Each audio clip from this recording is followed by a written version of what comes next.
Mga ari-arian ni Willie Revillame na ibenta na. Ang tanong ng publiko, naghihirap na ba si Willie at bakit ito nagdidispose ng mga naipundar nito sa showbiz? Naibenta na ang bahay ni Willie Revillame sa kanyang bakasyonan sa Tagaytay.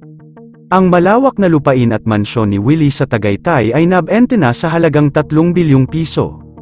3 bilyon na ibenta ang kanyang hometown resort sa bilyonaryong mag-asawa na hindi pinangalanan na may pagmamay-ari ng 80% ng resort sa Boracay. Sobrang yaman raw ng nakabili na ito dahil noong pandemic pa raw tinignan ang bahay ni Willie sa Tagaytay na agad nagustuhan ng mag-asawa. Kaya't nito lang na February nag-deal na agad ang mga ito at nabayaran na ng buo ang TV host personality na si Willie. May mga kumakalat na balita na kukunin ni Willie Revillame ang time slot ng GMA Network na bakante na 12 noon na nilisan na ng tape na tahan ng pinakamasaya na kasalukuyan ng hindi ume-ere. Ayon pa sa balita, kasalukuyang binigyan ng offer si Willie Revillame ng GMA Network na mag-franchise sa naturang bakanting slot tuwing alas 12. Medyo nakakalula raw ang presyo na ito dahil mukhang hindi afford ni Willie Revillame kaya nagdadalawang isip ito na kunin ang naturang time slot ng bakante ng GMA Network. Kaya't lumabas ang balita na ibinibenta ni Willie ang kanyang bahay sa Tagaytay upang mag-franchise sa bakante na slot ng Kapuso Network. Kung hindi ito matutuloy, patuloy na magpapahinga si Willie Revillame sa showbiz.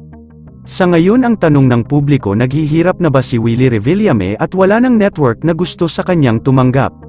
Gusto naman siyang kunin ang Kapuso ngunit hindi magkasundo sa presyo na gustong mangyari ni Willie at ang GMA7.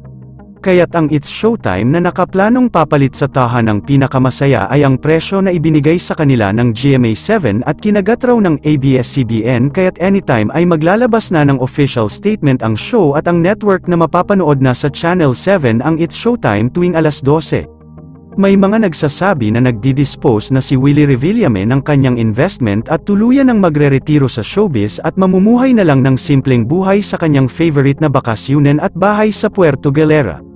Yun lamang po. Ano ang masasabi mo sa balitang ito? Comment mo sa ibaba.